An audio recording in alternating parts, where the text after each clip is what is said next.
Hej, det er Line fra Free to Fly. Se, en del af mit store stop og chok her i starten af 2016, det handler også om misundelse. Det handler ikke kun om at være løbet tør for at drømme, om at finde på nogle nye i en fart, eller at jeg var så effektiv, så det fuldstændig slog benene væk under mig. Det har faktisk også handlet om misundelse.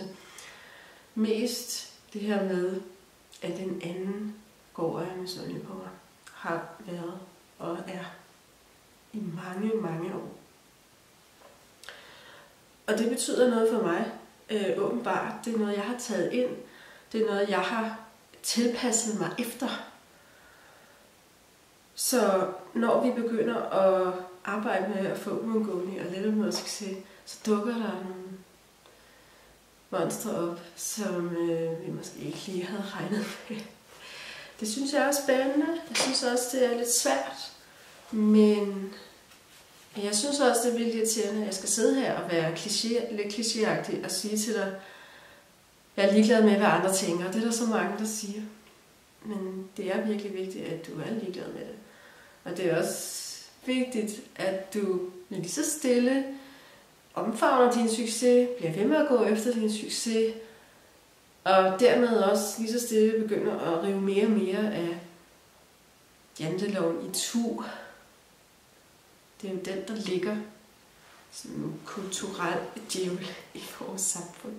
Stadigvæk så mange år efter den er udkommet. Så misundelse. Er det virkelig det værd? Du kan få dine egne drømme opfyldt meget lettere end den, du går og er misundelig på. Medmindre det er mig. Eller du kan sige, okay, det her det er mit liv. Jeg er ansvarlig for min succes. Den person, som er misundelig på mig, er ansvarlig for sin egen succes. Og så lige så stille arbejde der ud af den følelse, som jeg har måttet gøre med begge dele faktisk. Så misundelse kan måske være en af de ting, som er kommet op for dig. Nu hvor succesen bare er nem at få.